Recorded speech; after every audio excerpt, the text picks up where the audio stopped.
biarkan Tuhan bekerja, itu yang menjadi tema khotbah saya pada siang hari ini. Sama-sama katakan, biarkan Tuhan bekerja. Mari kita buka satu bagian Alkitab di dalam 2 Raja-Raja pasal 6 ayat 15 sampai 17. Saya berharap ketika saya khotbah jangan ada yang tunduk-tunduk kepala lalu ketiduran. Saya berharap matanya boleh lihat saya. Dengan melotot juga tidak apa-apa, saya nggak akan takut. Ya, karena saya pingin dilihat. Saya memang tidak ganteng, ya, tapi ya lebih ganteng lah dari gembalanya di sini. Sawotik, ade. Oke lah ya, 2 Raja-Raja pasal yang ke-6 ayat 15 sampai 17. Saya akan bacakan secara cepat karena waktu berjalan terus, saya gunakan setengah jam saja ya. Makanya jangan tidur. Kenapa? Karena waktu yang singkat ini saya coba ramu sesingkat-singkat mungkin, tapi poinnya nyampe. Amin.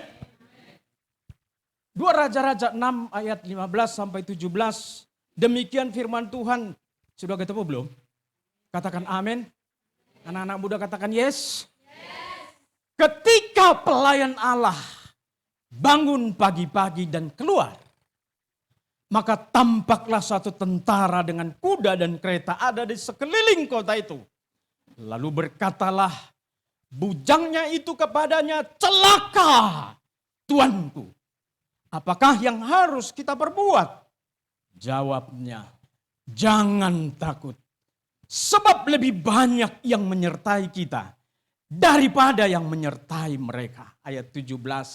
Lalu berdoalah Elisa, ya Tuhan, bukalah kiranya matanya, mata abdinya itu ya, supaya ia melihat.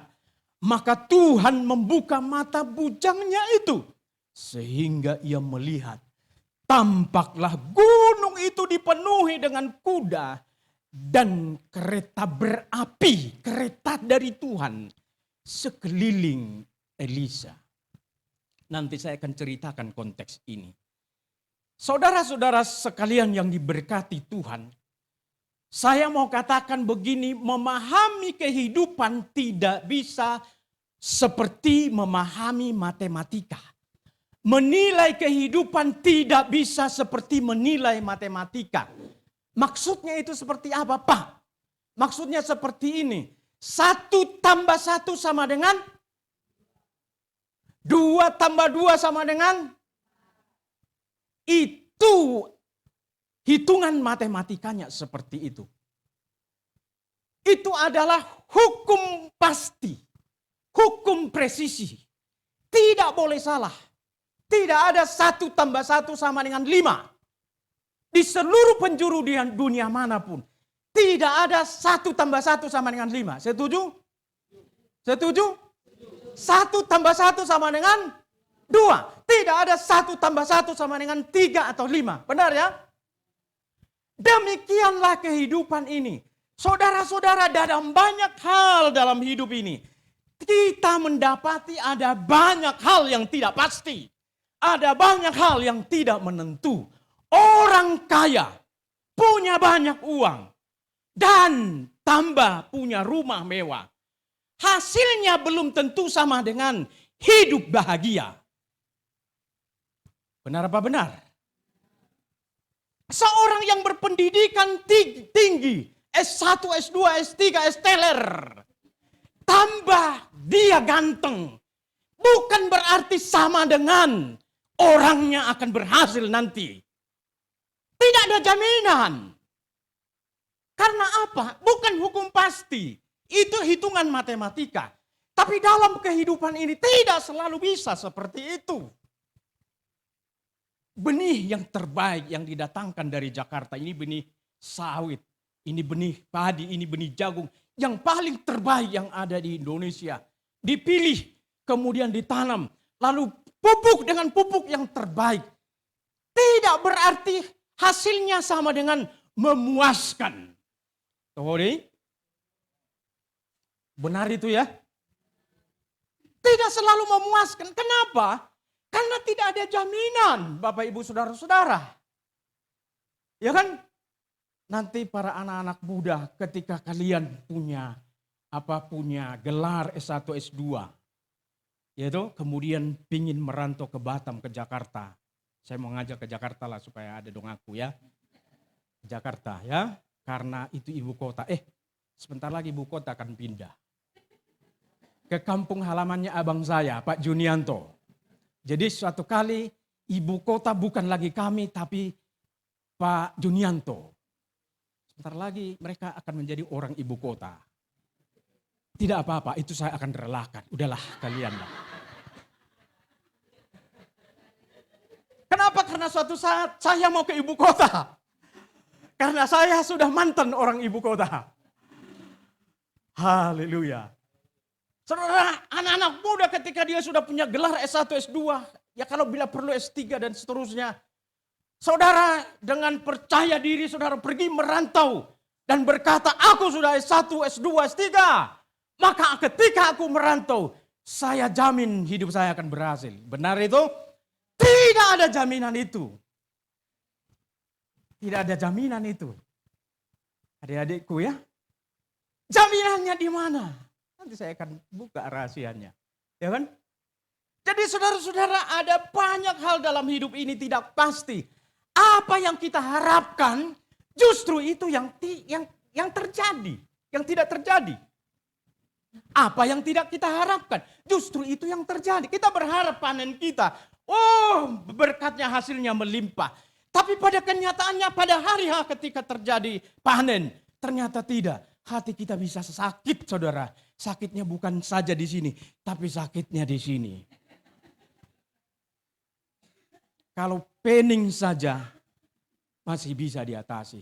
Tapi kalau sakitnya di sini, orang bisa bilang, pulangkan saja aku ke rumah orang tuaku. Kalau itu pengantin baru ya. Saya akan mati. Kenapa? Karena di kampung ini saudara-saudara, waktu menanam padi itu kan sudah pinjam uang ke bank toke ya. Tuh di, amang toke. Tuh di kan. Gimana Bapak boto-boto ya ti? Dipinjam saja, gimana Bapak boto itu? Begitu jagung, begitu padi sudah mulai ini, pinjam lagi untuk pupuk dan seterusnya. Ya toh? Begitu tiba panen, toke sudah kirim plastik goni. Sudah kirim plastik goni, tergantung berapa jumlah yang diutang. Ya toh? Maka ketika hasil panen tidak sesuai yang kita harapkan. Mabuk enggak? Mabuk. Bukan mabuk tuak. Tapi mabuk karena hasil tidak sesuai yang diharapkan. Adungna amangui. Nanti saya bicara di situ ya. Nah dalam situasi yang demikian secara manusia. Cenderung membuat kita menjadi lemah. Yaitu khawatir, takut. Karena kita akan berutang.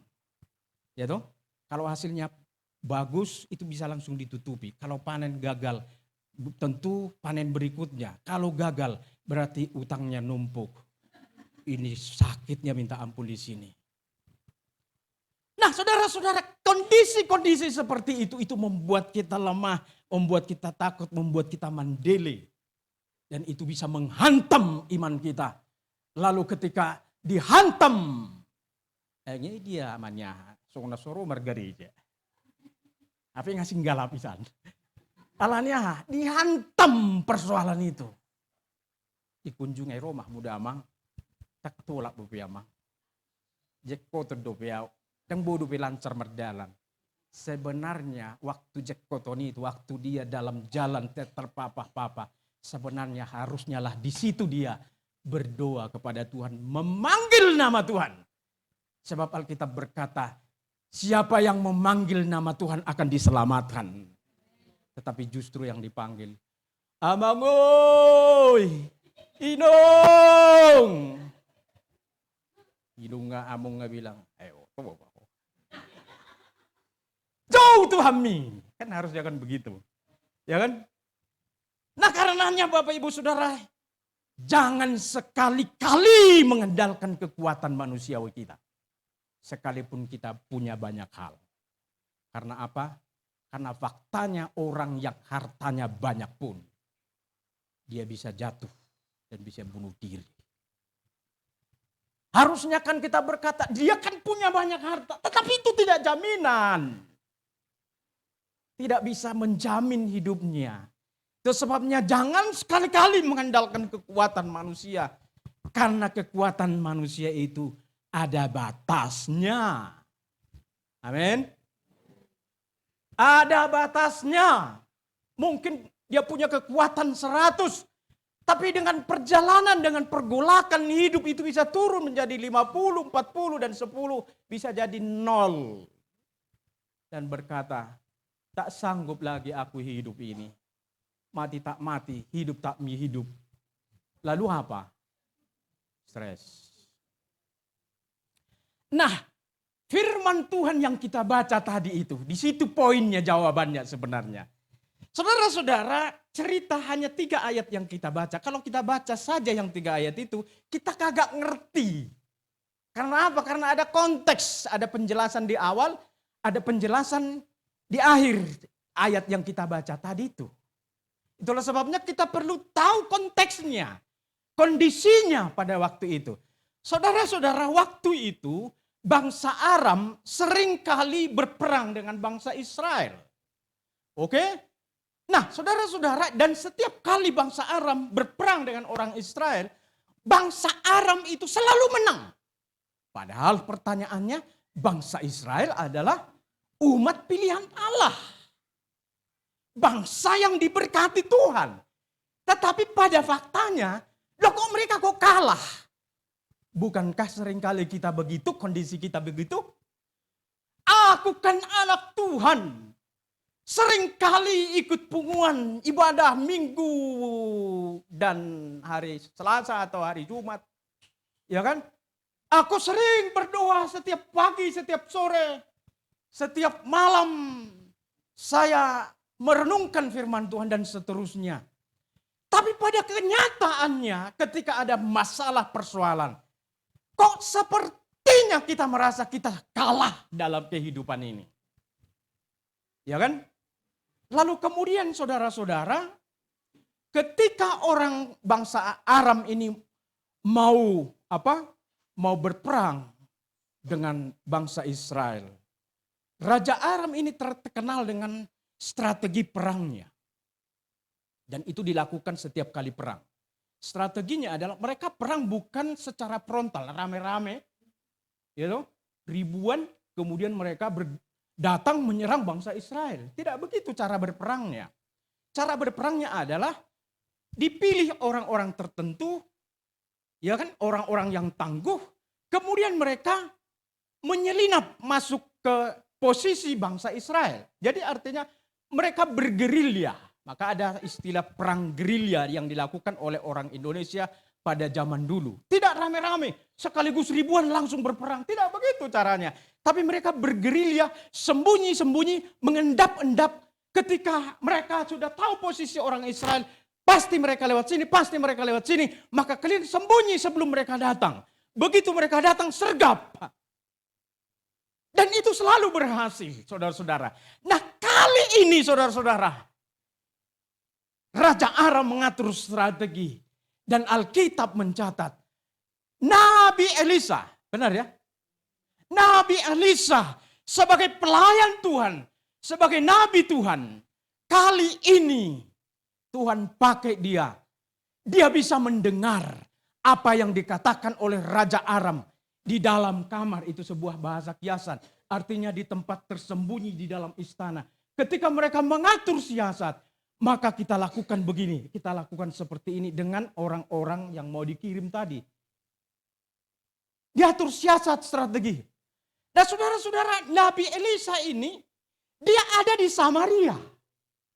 Tapi dia bisa mendengar, saudara-saudara, apa yang dikatakan oleh Raja Aram. Jadi strategi mereka itu bisa diketahui oleh Nabi Elisa. Ya kan? Bisa didengar walaupun itu jauh sekali. Kenapa? Karena Tuhan yang memberitahu kepada Nabi Elisa. Dan ketika perang mau terjadi, kemudian Nabi Elisa berkata begini, orang itu udah ngintip di sana. Orang itu sudah siap sedia di sana. Orang itu sudah sembunyi di sana. Maka jangan ke sana, jangan ke situ, jangan ke sana. Mereka bisa menghindari tempat-tempat di mana tentara dari bangsa Aram ini ada. Lalu saudara-saudara, ketika mereka maju berperang, loh kok mereka kalah? Padahal biasanya mereka kalah. Kenapa kalah? Karena strategi perang mereka sudah bocor. Kemudian saudara-saudara, ketika mereka kalah, Raja Aram marah. Lalu kemudian tidak biasanya seperti ini. Lalu kemudian berkata, siapa yang menjadi pengkhianat yang ada di istana atau di antara tentara? Tentu kan begitu kan? Tentu ada mata-mata yang masuk, kemudian mengetahui apa yang diomongin, yang dibicarakan, lalu kasih tahu ke bangsa Israel, Raja Israel. Siapa? Cari dia. Lalu berkata, ada satu orang terdekat dari raja berkata, amang raja, dang na adong pengkhianat di istana. Di antara para tentara-tentara itu. Ada satu nabi di Israel yang bisa mendengar apa yang kita omongin di dalam istana kita. Walaupun dia sangat jauh, tetapi dia mendengar strategi yang kita sudah buka di sini. Lalu Raja Aram dia marah sekali dan berkata, kirim tentara dan tangkap ini orang. Ini bahasa Indonesia Timur.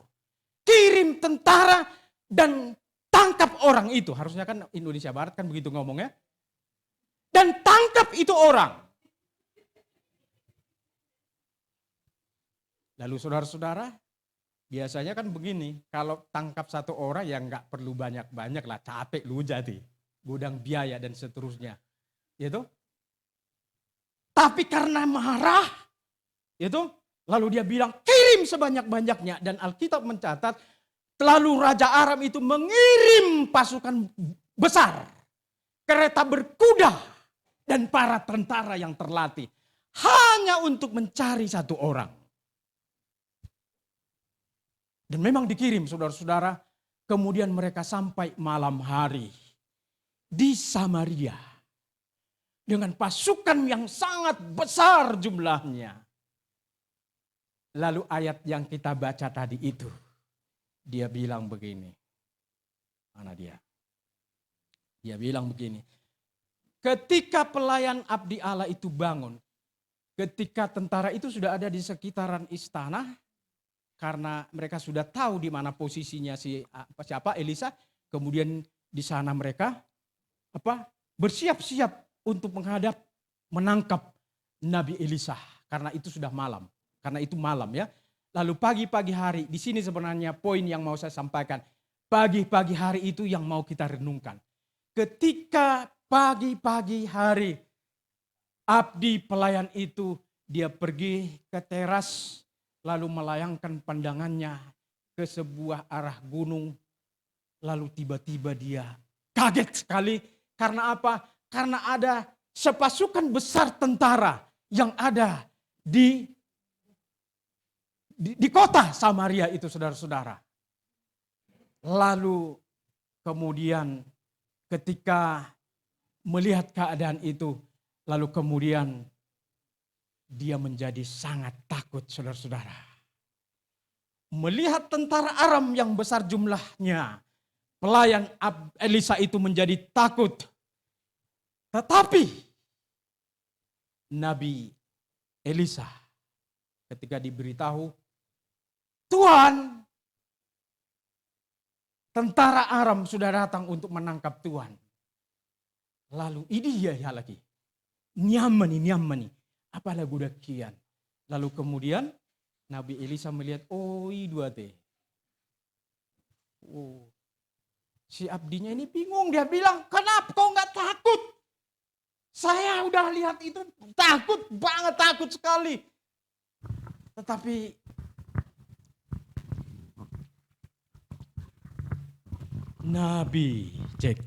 Nabi Elisa tenang-tenang saja. Lalu dia berkata, jangan takut. pertanyaannya begini. Ada 2 poin yang mau saya sampaikan. Sudah jam dulu. Ya, berapa jam lagi? Nggak lama nih ya. Mengapa pelayan Elisa itu menjadi takut sementara Nabi Elisa itu tenang? Kan ada kontradiksi ya. Yang pelayannya takut sementara Nabi Elisa tenang-tenang saja. Kenapa begitu? Oh, karena dia hamba Tuhan. Saya kan jemaat biasa. Maka saya boleh takut dong. Pendeta jangan takut, nggak boleh takut. Siapa bilang begitu? Pendeta juga takut ya. Pendeta juga punya keterbatasan. Pendeta juga manusia. Ya kan? Nah saudara-saudara, pertanyaan sekaligus juga buat kita. Mengapa saudara-saudara kita seringkali takut, lemah, medele ketika kita menghadapi persoalan dalam kehidupan ini? Jawabannya yang pertama adalah karena kita terfokus pada persoalan itu. Bukan fokus pada kuasa Tuhan yang menyertai. Itu poin yang pertama. Saudara-saudara, waktu tentara besar itu datang, abdi dari Nabi Elisa ini, dia fokus melihat tentara itu. Sebabnya itu yang membuat dia takut. Tetapi saudara-saudara, Nabi Elisa, dia tidak fokus pada tentara itu. Tetapi dia fokus pada satu penglihatan yang lain. Kemudian dia tidak saja melihat fokus pada itu, tetapi dia lihat ke atas. Ternyata ada bala tentara yang datang yang jumlahnya lebih besar daripada tentara Raja Arab itu. Di situ letaknya. Saudara-saudara lihat ini. Ketika orang takut, ketika orang punya masalah, ketika orang punya pergumulan hidup, biasanya kata-kata yang keluar dari mulutnya, dia bilang celaka. Habis mahita, mampus mahita. Ya kan? Itu biasa sebenarnya. Termasuk orang-orang Kristen. Termasuk yang tadi yang sekian lama berikut Tuhan, yang sekian lama ibadah. Kadang-kadang juga masih keluar itu dari mulut kita. Celaka! Ya. Tetapi saudara-saudara, ketika Nabi Elisa melihat tentara yang lain, ketika dia lihat ke atas, ternyata ada bala tentara yang luar biasa. Lalu dia berkata, jangan takut. Unang mabiar hamu. Alau godang ku menyertai hita, siana menyertai mereka. Di situ poinnya. Artinya saudara-saudara, apapun persoalan saudara. Kan kalau kita punya persoalan, ingin kita cepat-cepat keluar dari masalah itu. Kita udah doa, kok gak ada jawaban. Lalu kemudian kita pergi ke tempat lain, kita ngobrol. Baru Pak, masalah kusongonon. Bukan justru diberi solusi, tetapi justru diberi harapan-harapan palsu. Bahkan merusak apa yang sudah rusak tadi. Atau ada orang yang pergi ke dukun. Kenapa? Karena mereka ingin cepat-cepat keluar dari sana. Saudara-saudara, kadang-kadang persoalan itu dipakai Tuhan untuk membongkar iman kita supaya keluar dari sana dan bergerak maju. Makanya saudara-saudara filosofi dia bilang begini, orang besar selalu lahir dari persoalan besar. Makanya kalau ada persoalan besar sebenarnya itu Tuhan sedang promosikan kita, membawa kita kepada sebuah kehidupan yang lebih besar. Jadi kalau pertanian kita, anak-anak kita punya persoalan sebenarnya itu sedang menggoncang iman kita dan membuat kita supaya kita berteriak pada Tuhan. Bukan malah pergi ke tempat lain, diomongin, gak usah. Tambah masalah, tidak ada solusinya itu. Mengapa mereka manusia yang punya kekuatan terbatas. Tapi cobalah datang kepada Tuhan yang tak terbatas itu. maka dia akan menolong dan memberi jalan keluar buat kita. Bersaksi maju satu. Saudara, gereja kami baru umurnya 7 tahun. Ya, gereja itu dulu ada pendeta lain. Nah, kemudian karena persoalan besar, lalu kemudian dia bilang saya mau pergi ke organisasi lain. Mungkin menurut dia kalau dia keluar ke organisasi lain, seluruh jemaat akan keluar. Ternyata tidak, kan? Oh, ternyata mereka nggak mau keluar, hanya sebagian kecil yang ikut pendeta itu. Kenapa nggak mau keluar? Loh, ini rumah kami. Ya toh, masa kami keluar dari rumah kami? Lalu pendetanya siapa? Ini kan ada pendeta ini, ada hamba Tuhan nih, waktu itu saya belum pendeta. Ini ada hamba Tuhan, udah kita di sini berjuang. Dan singkat cerita, akhirnya persekutuan itu terjadi sampai hari ini, saudara. Memang kami 2 orang hamba Tuhan di sana.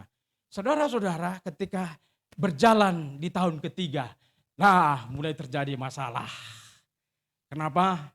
Apalagi waktu rekan mitra saya pelayanan itu kemudian karena dia perempuan, kemudian dia menikah, lalu suaminya datang ke gereja, kemudian terjadi masalah. Lalu kemudian terjadi kubu-kubu di antara jemaat. Ada yang ke sana, ada yang ke sini. Tapi saya lihat sepertinya tidak ada yang ke saya. Karena memang saya tidak mencoba itu dia dorohamuna, tuson, domanang na tuson. Saya mencoba tidak begitu. Artinya begini, ketika masalah itu datang, ini orang, selalu saya bilang begitu ya, orang ini, dia mulai bergerilya ke rumah-rumah jemaat. Mulai dikompori, om mana Tuhan. Tapi saudara, saya berkomitmen, saya memutuskan, saya tidak mau datang ke rumah-rumah jemaat untuk minta dukungan. Saya nggak tahu itu.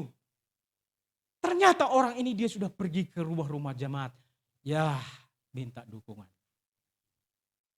Taunya saya itu setelah kejadian selesai. Ya kan? Kemudian setelah kejadian itu jemaat dia bilang, "Ai puasa yang ro bapak tu jabu nami. Hubo tu dusu di masalah. Puasa boto, ngai baboa," katanya. Oh iya berarti. Lalu saya bilang begini, saya memutuskan saya tidak mau datang ke rumah-rumah jemaat untuk minta dukungan dan seterusnya. Tetapi saya mau datang pada Tuhan. Memang waktu kami memulai gereja itu setiap hari Kamis saya doa puasa dengan ibu ya. Dengan istri sampai hari ini ya. Kami berdoa puasa. Dan ketika masalah itu terjadi saudara, doa puasa saya makin kencang.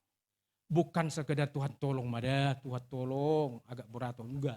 Saya mencurahkan isi hati saya menangis, saya kadang-kadang berguling-guling, Tuhan tolong saya.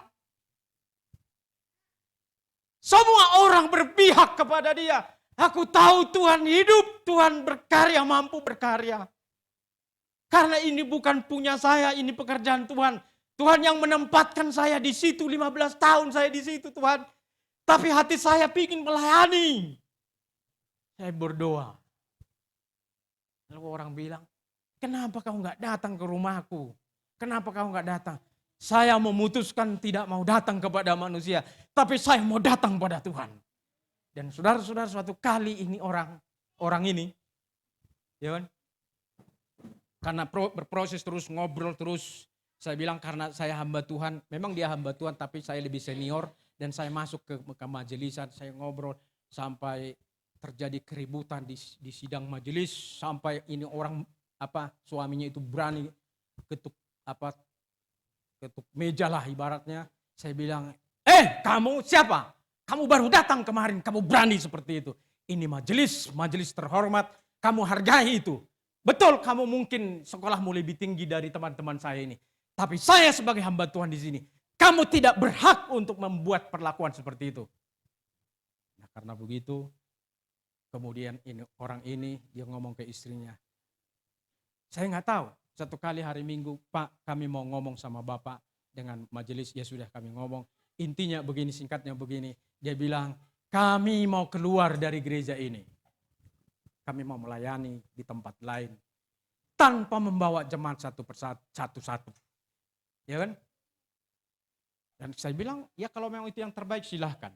Saudara, tidak ada satu orang pun yang ikut orang ini. Semua orang itu secara kolektif ikut saya. Saya bilang Tuhan yang berperang.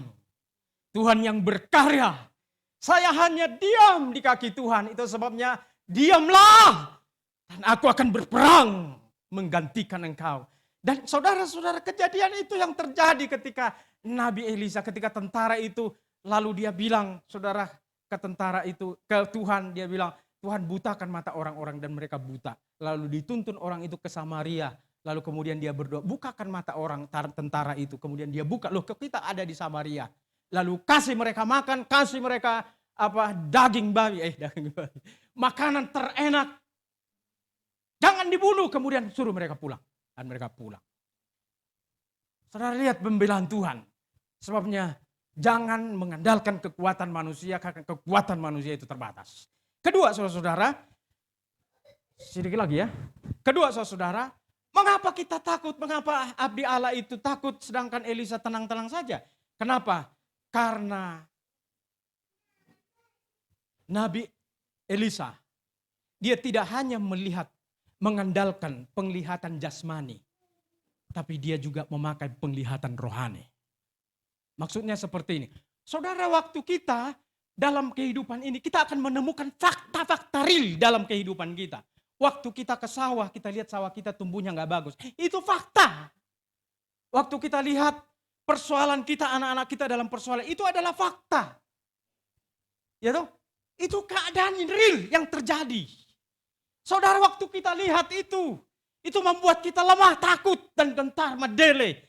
Tapi saya mau bilang begini, jangan hanya mengandalkan penglihatan ini, mata jasmani ini. Tapi coba pakai penglihatan yang lain, yaitu penglihatan secara rohani. Melihat bala tentara yang datang itu, bukan pakai ini. Bukan pakai mata jasmani ini, saudara-saudara. Itu harus pakai mata iman. Itu sebabnya si abdi itu dia nggak bisa melihat, tetapi Elisa bisa melihat. Ketika Nabi Elisa berdoa, Tuhan bukalah matanya. Itu bisa mata jasmani, terutama di sini. Kemudian ketika dia buka, oh iya, ternyata ada bala tentara. Lalu kemudian dia berkata, wow, luar biasa Tuhan itu. Maksud saya Bapak Ibu Saudara-saudara, dalam kehidupan ini jangan hanya pakai ini. Waktu kalian lihat pembangunan ini. Kita lihat, ini real kan, ini fakta waktu kita lewat ke Taruanan, lalu kemudian kita lihat bepuang songono depe bangunan namion, dilihat dengan mata jasmani. Tapi waktu melihat di depan itu, jangan hanya pakai ini, tetapi pakailah penglihatan rohani. Amin. Amin. Dan itu menguatkan, menghibur. Ya kan? Aku percaya Tuhan akan meneruskan karena Tuhan sudah memulainya. Tuhan juga yang akan meneruskannya. Saudara-saudara, saya mau bilang di sini, sampai hari ini saya belum memberi persembahan kasih buat gereja ini. Tapi nanti setelah ke Siantar mungkin nanti akan ditransfer. Ya tidak banyak ya, mungkin segini dulu. Segini itu berapa? Ya segini dulu ya. Tapi yang pasti ini kan masih panjang ya. Nanti saya upayakan supaya tetap kita beri. Memang sudah ada anak rantau sudah memberi waktu kita lihat. Waktu saya lihat wah sudah banyak yang memberi. Tapi saya belum. Terus terang dalam waktu peletakan pertama itu mobil bagus kami datang ke rumah. Dan itu masih cicil. Masih dicicil. Masih diangsur per bulan. Dan rumah juga masih angsuran. Jadi memang tambah pergumulan itu. Tapi itu bukan alasan ya kan. Tetap akan saya beri, kami akan beri ya. Pos marwah muda bah adeh. Kejang dope ulah ya kan. Seberapa yang ada kita akan upayakan. Saudara-saudara, saya mau saksi terakhir. Terakhir sekali. Ya. Waktu Covid terjadi. Ini tentu yang saya saksikan pengalaman saya. Waktu Covid terjadi kan gereja di Jakarta itu nyaris 2 tahun lebih tidak ada gereja, tidak ada ibadah di gereja. Semua di rumah-rumah dengan pakai live streaming, pakai Zoom, waktu awalnya pakai Zoom, kemudian pakai YouTube. Saudara, waktu ibadah tidak ada persembahan toh. Saya tidak berani kirim amplop ke rumah jemaat-jemaat. Kirim kantong persembahan ke rumah jemaat-jemaat. Kenapa? Ya karena pelayanan harus berjalan terus kan. Di gereja kami Isa Al-Masih pendeta itu digaji. Maka kecil-kecil begini saya bergaji loh. Tidak seperti gaji hamba Tuhan di GBS ya kan. Gajinya adalah 1 bulan itu 30 hari. Ya kan? Tapi upayakanlah. Saya pikir sekarang ini sudah ada gereja-gereja yang betul-betul memperhatikan hamba Tuhannya. Saya ini Isa Al-Masih ada gaji 13, ada gaji 14. Gaji ada masuk di. Ya kan? Jadi molo dalam 1 tahun nih di tahun baru dikasih gaji 13 1 bulan. Gitu. Lalu kemudian ada gaji ke-14. Apa itu? Itu ketika kita cuti. Isa Al-Masih itu ada cuti. Ada cuti hamba Tuhan. Jadi kemana cutinya? Ya pulang kampung, ya ke tempat-tempat rekreasi lah begitu, ke Bali kalau punya uang. Itu cutinya, itu gaji 13 ada. Enak kali pelayan di Salvasi ini. Tapi memang gereja kami masih kecil. Untuk memenuhi semua ini kan perlu pergumulan besar. Waktu itu tidak ada masuk persembahan, persepuluhan tidak ada masuk. Lalu bendahara dia bilang, kami bukan pegang uang. Bendahara bilang, uang kita minim Pak, terus bagaimana ini? Saya bilang, maju aja teruslah, Tuhan akan kirim. Satu kali ada seorang yang pernah dulu saya kenal. Dia bilang, Pak, boleh enggak saya kirim persepuluhan saya ke gereja Bapak? Saya bilang, sangat boleh. Kenapa memang tidak boleh? Sangat boleh. Saya bilang, berapa? Ya saya enggak tanya, begitu ditransfer itu slipnya dikirim ke saya bilang luar biasa Tuhan. 3 bulan sampai hari ini masih dikirim. Saudara memenuhi perbendaharaan gereja. Dan itu maksud saya begini, jangan hanya menggunakan penglihatan ini, jasmani, tapi pakai penglihatan rohani. Saya percaya Tuhan akan memberkati, karena Tuhan sudah memulai gereja ini, dia juga akan meneruskannya. Berjalan saja, sebab ketika kita berjalan, Tuhan menyertai kita. Dan tinggal di sana Tuhan. Ketika kita berjalan, Tuhan di sana, tinggalkan kita. Dia menyertai kita, bahkan dia di depan. Dia ada di belakang kita, mendorong kita. Dia ada dari depan untuk menarik kita. Sebabnya ikut Tuhan itu luar biasa Bapak Ibu. Dia tidak pernah mengecewakan kita. Dia Tuhan yang bisa dipercaya. Dia Tuhan yang bisa diandalkan. Amin. Maju terus dalam Tuhan. Saudara-saudara rajinlah ke ibadah gereja. Gereja ini sudah dibangun luar biasa. Mana bapak-bapak? Ya, saya lihat beberapa orang. Buat apa gereja besar begini? Tapi kalau kita nggak dukung pelayanan, buat apa? Apakah kita bangga-banggain gedungnya? Kan tidak, Tuhan tidak melihat gedung sebenarnya. Tapi gedung ini penting, tapi kalau kita udah bangun, tapi kok nggak ada datang ke gereja, nah buat apa? Jangan GBS. GBS itu tahu, maaf nih ya, saya bukan karena saya orang luar gaya, sekarang saya apa GBS? Kamu udah medok kan? Dengar. Jangan ya, pokoknya upayakan, datang terus anak-anak muda, dukung terus pekerjaan Tuhan. Amin. Mari kita berdiri. Beri kemuliaan bagi Tuhan kita. Haleluya. Haleluya. Pas, 1 jam ya. Ku beri kemuliaan dan hormat, kemudian kita masuk doa ya. Haleluya, haleluya.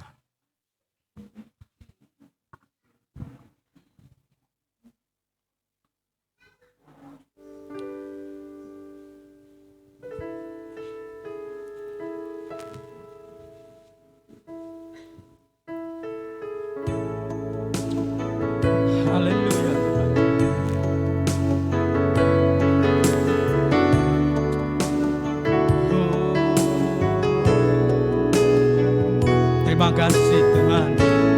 Mari kita nyanyikan pujian ini dengan serius di hadapan Tuhan. Haleluya. Ku beri kemuliaan dan hormat. Ku angkat suara pujian, ku agungkan nama-Mu. Ku beri kemuliaan dan hormat. Ku angkat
hamba-Mu sudah menyampaikan firman-Mu Tuhan. Mereka sudah mendengar secara jelas firman-Mu. Biarlah firman-Mu yang sudah hamba-Mu sampaikan boleh mengambil bagian di dalam hati mereka, mendarat di hati dan pikiran mereka. Ketika mereka menghadapi pergumulan-pergumulan dalam hidup ini, secara pribadi, secara keluarga, maupun pergumulan-pergumulan dalam jemaat ini. Tuhan yang menolong mereka. Amin. Sebab Engkau Tuhan yang melakukan perkara ajaib buat setiap kami, anak-anak-Mu yang selalu berharap kepada-Mu. Kalau seringkali kami mengandalkan kekuatan kami, hari ini kami diingatkan untuk kami mengandalkan kuasa Tuhan. Haleluya. Sebab kuasa Tuhan tidak pernah berubah. Dulu, sekarang, bahkan selamanya. Amin. Kalau kami hanya mengandalkan penglihatan jasmani kami, hari ini kami diingatkan Tuhan untuk kami mengandalkan dengan penglihatan rohani kami, dengan iman kami. Karena ketika kami melihat kuasa Tuhan, maka kami akan melihat pembelaan Tuhan untuk setiap kami. Sebabnya kami tidak perlu takut. Karena ada Tuhan lebih besar menyertai kami semua. Berkat Tuhan turun atas seluruh jemaat-Mu. Berkat Tuhan turun atas gereja ini. Amin. Atas pergumulan pembangunan gereja ini. Berkati dalam nama Tuhan Yesus. Hamba-Mu sudah berhenti berbicara. Biarlah firman Tuhan terus berbicara dalam kehidupan kami. Di dalam nama Yesus Tuhan kami berdoa dan mengucap syukur. Yang diberkati bersama katakan amin. Amin. Beri kemuliaan buat Tuhan. Haleluya.